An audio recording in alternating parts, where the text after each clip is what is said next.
참미예수님, 오늘은 7월 31일 성이냐시오 대 로율라 사제 기념일입니다. 오늘 교회가 기념하는 이냐시오 성인은 16세기 초에 프랑스 파리에 가서 함께 신학을 공부하던 6명의 동료와 함께 예수회를 설립하였는데, 교황청의 요청으로 당시 벌어진 교회 분열 사태를 수습하고 가톨릭 신학의 순수성을 회복하려는 노력을 기울였습니다. 또 그의 동료 하비에르는 아시아 대륙에서 복음을 전하는 선교를 개척하였습니다. 이러한 내부 종교 개혁은 가톨릭 신앙을 이성적이며 학구적인 기반 위에 올려놓고 영적인 열정으로 쇄신시키는 데 기여하는 한편, 유럽 내에 머물던 가톨릭 교회의 영향력을 다른 대륙으로 확산시켰습니다.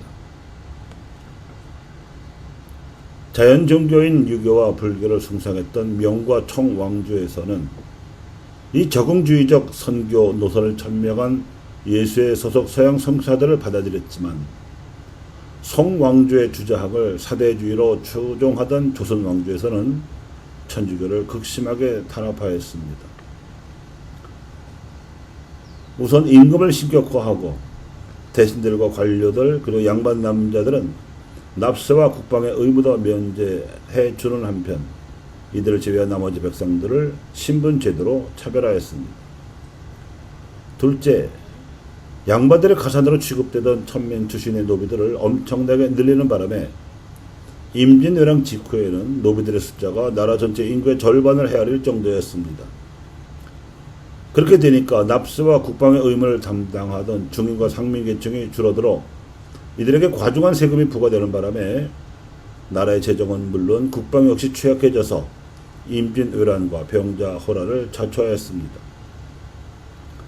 셋째, 조선 왕조가 모델로 삼던 명과 청 왕조마저도 서양 여러 나라들과 문물을 교류하고 선교사들을 받아들였는데, 조선 왕조는 명청 왕조와의 교류만 허용했을 뿐 모든 국제의 교류와 무역을 금지시킴으로써 쇄국 정책을 고수했습니다.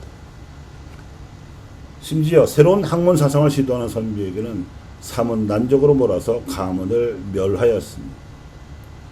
넷째, 이런 풍토에서 역대 임금들은 국제 정세에 눈이 멀고 소위 속리학적 인간 이해도 양반 선비들에게만 적용함으로써 계급적으로 치우치는 바람에 국력을 소진시켜서 일본 제국주의 세력에게 국가를 빼앗기는 멸망의 길로 이끌었습니다.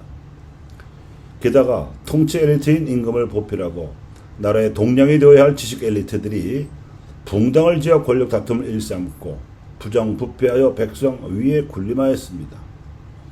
정약용의 목민심사가 나온 배경이 이러하였고, 타락한 양반 선비들의 처세들을 배워 나라를 팔아먹은 판사 출신 내각 총리 대신이었던 이완용이 일제로부터 백작 자규를 받아 거드름을 피우자 세근에서 이를 비꼬아 꼰대라 불렀습니다.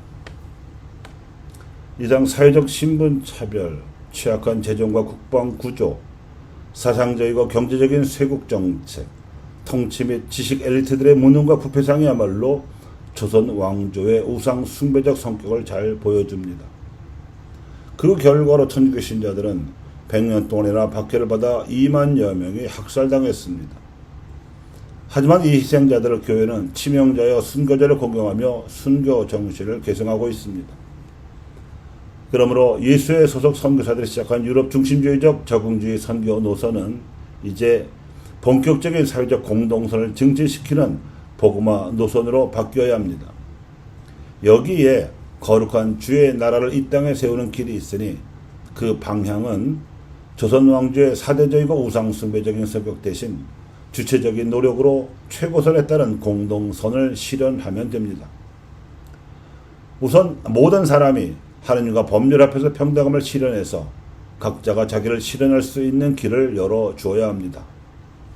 둘째, 정의로운 경제 질서를 확립해서 모든 사람이 열심히 일을 해서 자기를 실현할 물적 토대를 마련할 수 있도록 도와줘야 합니다.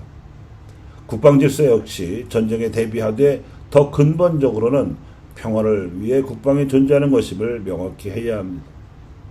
셋째, 사상의 교류와 국제교육에 있어서 진정한 세계화를 일으켜야 하며, 그러자면 기존의 경제 선진국들과의 연대만이 아니라 가난한 아시아 여러 나라들과도 소외 없는 연대를 목표로 해야 합니다. 서구화를 향해 달려온 지난 100년에 이어 이제는 서구화와 균형을 이룩하기 위해서도 자신의 전통적 뿌리를 다짐으로써 민족의 정통성을 회복할 필요도 절박합니다. 넷째, 통치 및 지식 엘리트들이 섬김의 리더십 발휘하도록 사회 질서를 선진화시켜야 하는 과제도 소홀히 할 수 없습니다. 지난 시대의 적응주의적 노선으로 유럽식 교회 모델을 아시아에 심으려던 부식적 선교관의 혜택과 한계를 아울러 체험한 우리 교회로서는 공회의 가르침대로 예수님께서 선포하셨던 복음을 실천함으로써 사회적 공동선을 실현하려는 길을 걸어야 합니다. 이러한 예수의 선교는 천주교 신자들을 늘리려는 서국적이고 자기중심적인 관점이 아니라 착한 사마리아인처럼 이웃을 사랑하려는 적극적이고 복음적인 관점입니다. 이 노력이 겨자씨나 누룩처럼 시작되어야 한다는 것이 오늘 복음의 메시지입니다. 이 메시지에 비추어 볼 때 이냐시오와 프란치스코 하비에를 거쳐 마테오 리치와 판토가에 의해 뿌려진 아시아 복음의 씨앗은 이제 한국 교회에서 뿌리 내리고 싹을 틔워서 한 민족의 복음화로 꽃 피우고 아시아 대륙의 복음화로 열매 맺을 것입니다. 이집트를 탈출한 히브리인들은 하나님의 백성으로 거듭나도록 부르심을 받았음에도 불구하고 이집트에서 배운 종교 양식을 흉내내어 금송아지를 만들어 숭배하고자 했다가 하나님의 진노를 샀습니다만, 예수의 성교를 꽃피우고 열매 맺을 아시아의 복음화는 하나님의 더 큰 영광을 위한 섭리의 길이 될 것입니다.